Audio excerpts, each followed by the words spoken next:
Welcome back to How to Souls. My name is Rach. Today we're going to play some Demon Souls Remake on the PlayStation 5. So it's time to learn about character creation. First of all, you have to choose a body type preference. So we have body type A and body type B. A being more commonly known as a female character and B is a male character. This does impact your playthrough, but in very minor ways.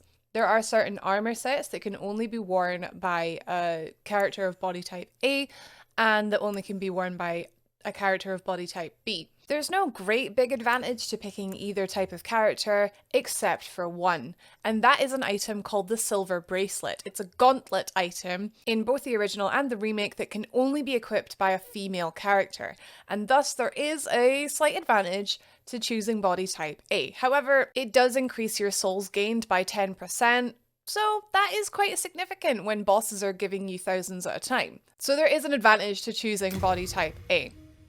Your character's name doesn't exactly matter, but I am a massive Zelda nut, so our character's going to be called Zelda. Okay, so now we're going to take a look at classes. So there are several classes available to you from the start of the game. The first thing to keep in mind is that they are just that, for the start of the game. Each of them start at a different soul level with different levels of stats, and basically, unless you know exactly what you're doing, exactly what kind of build you want to go for, and you're looking to min-max, it really does not matter which class you choose. There literally is no wrong answer. In this game, even the SL1 character, the Royalty, is a really viable starting class. In fact, it is my personal favourite. So please relax and just choose, honestly, whichever one you think looks the coolest. So to go through them in order, first of all, we have the Soldier. A really nice thing you can see is just exactly how heavy the character's armor set is due to how your character sort of hunches over. So this gives you a hint that the Soldier and the Knight just below it are heavy armor weighting classes, and because of this they're not going to look to evade attacks. They're more going to look to block them with a good shield or just to eat the hits by having a high vitality health pool.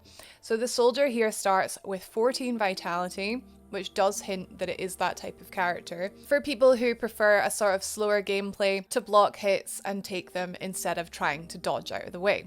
It is worth noting that the Soldier does start off with a broadsword weapon, a very good straight sword that will do you quite well, and a short spear as a secondary weapon. Spears are quite good because you can hide behind a shield, the Soldier's shield here, and you can essentially attack from a place of complete safety. My very first playthrough of Demon Souls, in fact, was a defensive spear build, so I can tell you it was good fun and it was very effective.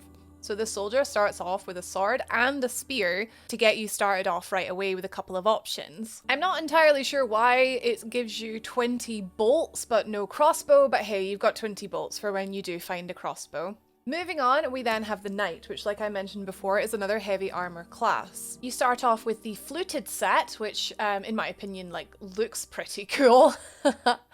However, you have a lot less vitality at level 10, but your stat spread is a lot more even than the Soldier.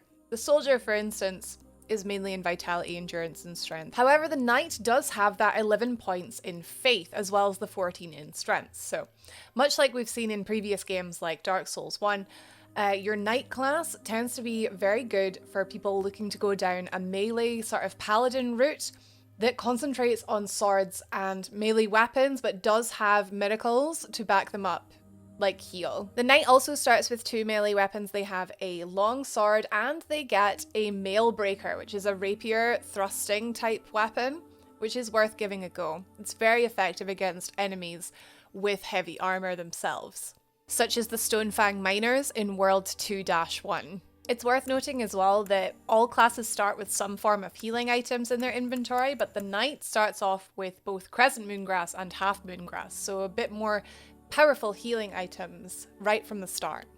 Next, we have the Hunter. The Hunter class does start with a longbow and a decent amount of arrows to use with it. They also get a battle axe and a leather shield. I feel in the Dark Souls games that bows in general are really underestimated. In Demon Souls in particular, the bow is a very powerful asset. and starting with one from the beginning, you will see the benefit right from the start. The hunter starts with 12 dexterity, which is a nice boost right off the get-go that you're going to look to push even further to get as much damage as you can out of that bow. And if you don't fancy it, then you've got one to use just to pull enemies, so you only have to fight one at once instead of pulling a whole group at a time. You can just shoot one with the bow. Always, always handy. Next we have the priest. So the priest character in Demon Souls starts with heavy armor, unlike in Dark Souls 1. They have a mace, as tends to be the way of the cleric character, and a decent shield as well. The priest starts with a talisman of God and the heal miracle right from the start. So that means when you run out of grass, and you will run out of grass, you do have that heal miracle to back you up, with 11 intelligence to start you off. Priests do start with a decent amount of vitality and strength, so again, this character is going to be very good for a paladin type class that relies on perhaps buffing their weapons with lightning, buffing their weapons with holy damage, and supporting with medicals. Next up we have the magician. So does what it says on the tin. The magicians are magic users, starting with the highest magic stat out of all the starting classes. These guys are not going to concentrate on melee pretty much at all unless you put a few more points into that strength stat to be able to wield more melee weapons. The magician class, much like the royalty class, starts with a wooden catalyst and some spells to go with it. You get both Flame Toss and Water Veil, which gives you a pyromancy attack to use against enemies. Surprisingly effective. Any kind of ranged damage in this game absolutely kills. And Water Veil, which reduces the amount of fire damage that you take. Now that will be very useful for fire-breathing enemies, such as the boss of World 2-1, the Armored Spider. So again, does what it says on the tin. If you want to do some magic, then your magician has 15 magic and 15 intelligence. Intelligence, of course, governing the size of your mana pool, and your sorcery memory to allow you to equip more spells. Then you're going to want to go with the magician. Next up, we have the Wanderer. Much like Skirver the Wanderer, you start off with a curved sword, the Falchion. Falchion? I can never pronounce it right. I think it's Falchion. As well as a dagger to use for backstabs and riposts, a wooden shield, leather armor, and a sharpening stone to fix up your weapons when they get blunt. I have to be honest, there's nothing that really stands out to me, in my opinion, with the Wanderer, other than having a nice 15 points in dexterity and a nice 13 points in luck right from the beginning. However, if we compare it to the Thief has 14 dexterity, 15 luck, and it starts with a bow. So again, it comes down to personal preference. If you see yourself using slightly heavier dexterity weapons, the Wanderer does start with 11 strength, which will help you towards that. It's probably what I would call the jack of all trades character, melee character, of Demon Souls Remake. Up next we have the Barbarian, which has the advantage of having one of the coolest starting armor sets in the game, as well as starting with 2 large clubs. Dual wielding in this game isn't as good as it is in, say, Dark Souls 2. However, the fact that you can have 2 clubs and just alternate left and right, smashy smashy, is quite good fun. You get 15 strength to get you started, and 15 vitality, which you will need that extra health because that armor set isn't protecting those shoulders, sir. It's worth noting the Barbarian also starts out with soul remains, a very useful item to distract those hungry for souls, such as the skeletons in World 4-1. However, you only get 3, so I do see people just like wasting these, to be honest. Coming up again, we've got the Thief. Like I said, so this is your dexterity character that does start out with 1 point less in dexterity and a couple points less in strength, but it does have a 15 in luck, and it has a short bow, as well as 20 arrows to go with it, and 10 throwing knives to further allow you to attack enemies from ranged. Thief has a buckler because they're mainly going to be concentrating on parrying and riposting with that little critical dagger we've got. And the black leather armor set that the Thief starts with is particularly good at dealing with poison damage. Plus, you know, we're keeping safe with our mask on. That's what I like to see. With only 2 to go, we then have the Temple Knight. So as you can see from her bending over, the Temple Knight starts off with a heavy armor set. The really cool thing to note about the Temple Knight is not only does it start off with a halberd, which again, range in this game is very effective, but it also starts off with a talisman and the heal medical as well, much like the priest. We also have a heater shield, which is a very good shield, very good defense against fire, which will help you pretty much throughout the game. There's a lot of fire damage in this game. with enough strength and dexterity to wield a lot of weapons right from the start, but let's be honest, just upgrade the halberd, it's really good. And enough faith to use that heal miracle quite effectively, and other miracles with a little bit more investment. The Temple Knight is a really solid choice, in my personal opinion, for someone who likes to play melee with magic accompanying it. And last but absolutely certainly not least, we have the SL1 character, the Royalty class. So the best thing about the Royalty class is that it starts off with a Catalyst and with Soul Arrow. Magic in this game is really good. Really, really, really good. And the fact that the Royalty starts at level 1, which means it is very cheap to level up, very cheap to upgrade, and it is geared towards magic with both the Catalyst, the spell, a helmet being the crown that increases your maximum mana pool, and a fragrant ring which increases your mana recovery. It's altogether a fantastic starting class, not just for those looking to challenge the game at level 1, but also for any first playthrough, or just any playthrough in general. The Royalty is just fantastic. It's very cheesy. If you head to World 4-1, tear through the skeletons with your Soul Arrow and pick up the Crescent Falchion, you are pretty much sorted for the whole game, mate. It is a solid class, and if you're looking to try a little bit of magic in this game, I would recommend it over the Magician, purely because it starts off with the Fragrant Ring, the Soul Arrow, and the Silver Coronet Helm. I would say if you're looking to concentrate on evasion, pick a sort of fast character, you love dancing the dance with those bosses, then you're looking at either the Thief or the Wanderer. I'd pick the Thief if you are willing to put in the work with that dagger at the start of the game until you manage to find a bigger weapon, and if you enjoy parrying. But I would also say the Wanderer as just a really good blank canvas, more focused on dexterity. And if you just want to smash things and get smashed in return, I would probably recommend the Knight or the Temple Knight. I would go Temple Knight if you think you would like to support yourself with faith, and Knight if you're just looking to go hard-hitting, smashy melee. And last but not least, my advice if you're looking to just run around naked is to definitely pick the Barbarian and wield those double clubs and go around like you own the place. So for my walkthrough that I am recording as we speak, I'm going to choose the Royalty class because if you couldn't guess already, I'm quite fond of it. So if you're interested in seeing my full walkthrough, be sure to follow the link that I've popped up the top there. But if you're interested in hearing about the starting gifts, listen up.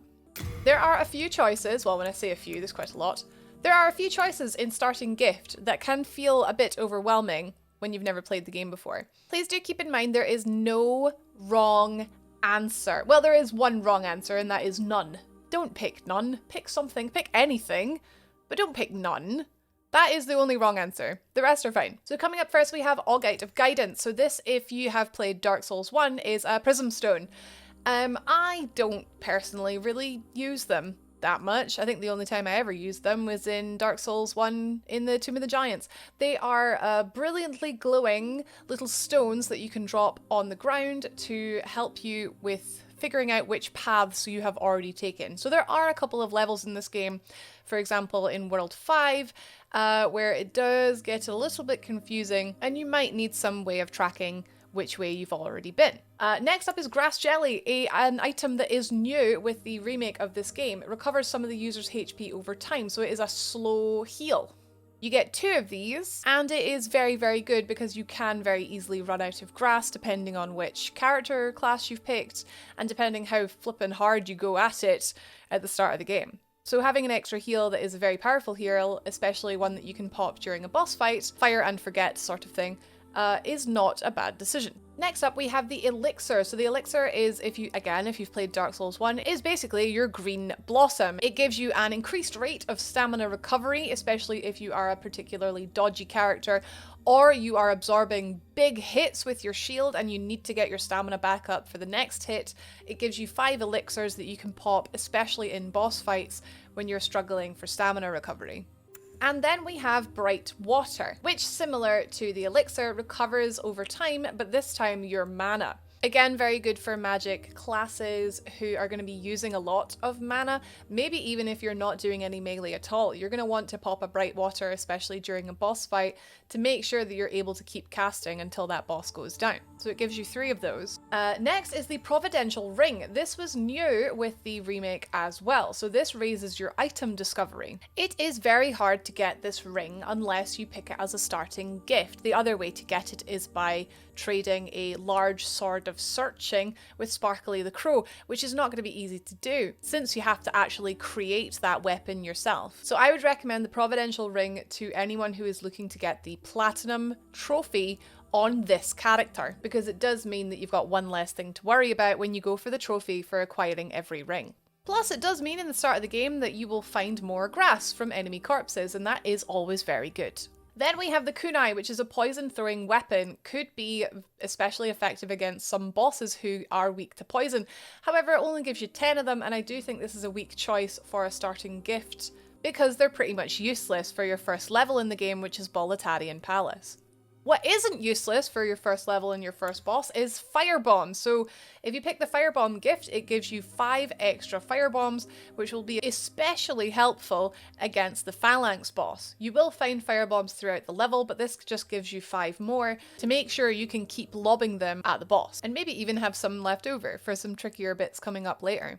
Next up we have Soul Remains, which I did mention earlier are very helpful, especially in World 4 with the skeletons. These can really save you in a pinch, especially against the red-eyed katana-wielding skeletons, who are pretty tough. You can throw this at the ground, they will go after it, and you can rush in behind them and backstab them. It's very effective, so picking it as your starting gift gives you 10. You could pick this if you were picking, for example, the royalty class and you wanted to go for that Crescent Falchion right away. You could use the Soul Remains to help you get that much easier. And then last up we have the Fire Arrows. So characters that start with a bow, we had the Hunter and the Thief. It gives you 10 spare arrows, fire arrows in fact, to pop into your quiver alongside your normal arrows. 10 arrows isn't really going to turn any heads, it's not that impressive. However, it is quite early in this game to have fire arrows, so again, if you're looking at taking down the Phalanx boss who is weak to fire, first blow a hole in its defenses to make sure you're not shooting the arrows at a shield, and then feel free to let the arrows rip at the soft insides. So with all that in mind, that is our starting gifts. I hope that was helpful. For my walkthrough, I am going to pick the Providential Ring, like I said, just to get us some grass at the start of the game. And then there's nothing left but to have fun with the character creator and enjoy all the weird and wonderful creations that you can make. They've really put some really good improvements onto the character creator. It's really nice to see, so I hope you enjoy playing around with that. With all that out of the way, it's time to start your adventure through Demon Souls. If you would like to play through it with me, then you can choose this video to start off with our walkthrough series. Thank you so much for watching. Please do subscribe for more videos just like this one, and I'll see you there.